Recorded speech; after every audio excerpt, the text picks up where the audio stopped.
You too. too. Talk to you soon, bye-bye. Paul. Bye-bye. I love it. I know we kind of been talking about it, but that is a great prize. That's Who wouldn't fantastic. want it? It's great. No, it's fantastic. Towels and fluffy things for the shower, as you said off the top Fluffy of the things, show. that's right. We're going to talk comics and more now.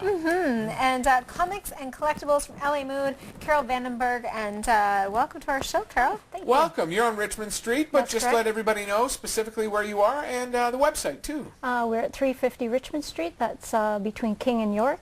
And our website is lamoodcomics.com. You must love what you do. Oh, yeah. It's fun. How has things changed over the years as far as comic goes? I mean, back in the day, I think I had a Spider-Man, you know, and you got them and it was easy to get, but it's really evolved, Yeah, hasn't well, there's a lot more comics, a lot more titles. Yeah. They're a lot slicker, a lot more colorful.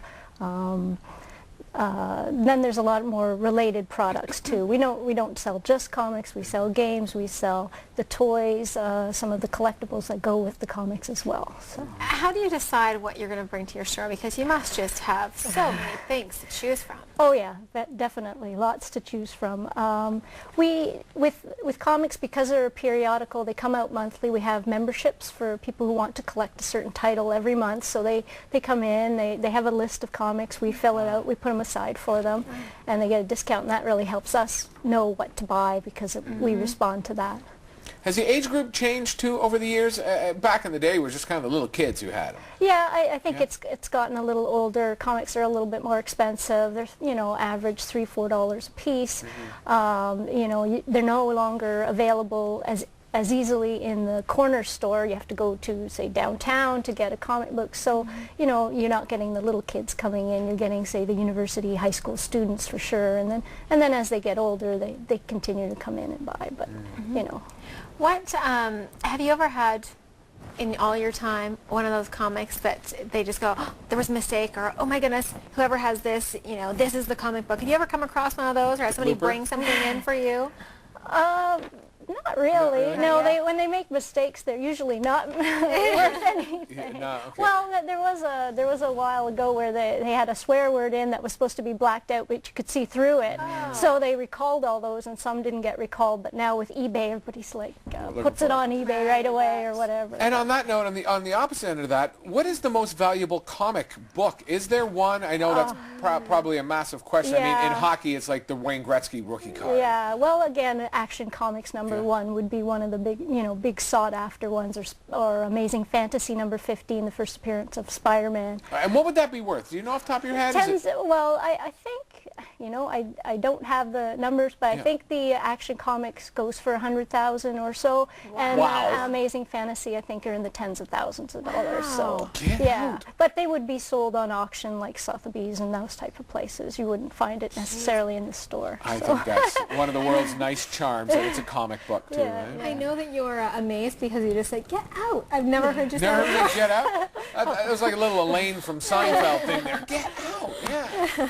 What's your favorite part about running this store? This is the kind of store that everyone who comes in is happy. Yeah, It's a happy well, place. Eh? You must know there's a ones, lot too. of sarcasm, actually. Oh, is there? Yeah. But yeah, no, it's fun. I like the people. I like meeting lots of people, and I like the art aspect of it too. You get to see a lot of creative people, meet a lot of creative people as well, and it's fun. Every Wednesday we get new comics in. It's like Christmas. You open it up. Oh, this is fun.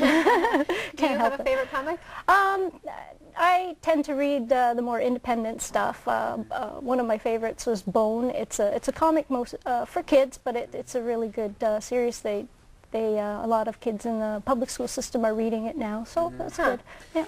Is there, I know you rule the roost here in London, but is there like a comic book, is it in New York City, or is there like a granddaddy comic book store somewhere in North America that's where the people go to?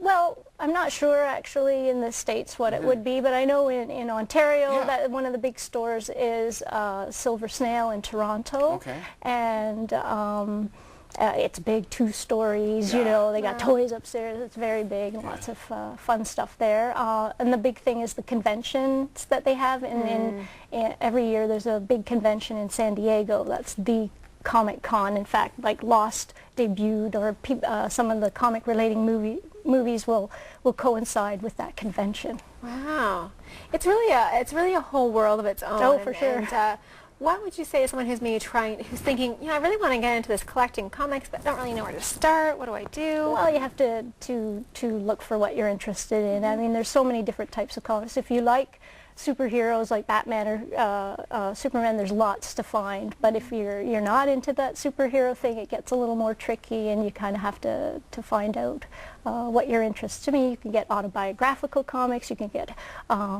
current events type of thing. There's a comic called what was it called? It was called Pyongyang, and it was a French-Canadian artist who was working in Pyongyang, so he book of that. So there's all sorts of things for all sorts of interests. Tell us some of the rituals for maybe some of the more hardcore collectors when they get a new comic book. The ritual? Is there checking a ritual? checking the spine. Like, do they not touch it with their hands? Oh, well, we don't have quite that bad, Right. but they do check to make sure if they're really concerned about keeping it for later value, then yeah, they check to see if the spine is got no wrinkles, there's no bends or streaks or whatever. Yeah, they look for a pristine looking thing. Yeah, and they put them in sleeve? a sleeve, a bag, and a board, and store it away. Well, I think about that because I'm fortunate that I went through my hockey cards one day and I have a Wayne Gretzky rookie card.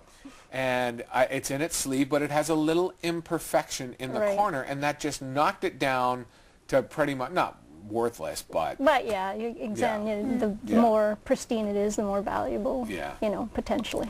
You must have fun seeing everyone come in because you must know them so well. Oh, in yes. to get Yeah? their comics every month. Oh and yeah, say we hello. know them by their name. Do they call you the comic book lady? What is I your call name? myself the comic book. Well, of course, there's a legendary character on a TV show called The Simpsons. Oh yeah, the comic book guy. Yeah, comic book guy. He's classic. So, you actually brought some things with you we're going to look at in a moment, but your website before we take a break. Oh, lamoodcomics.com. All right. All right, we'll be back with more comics right after this.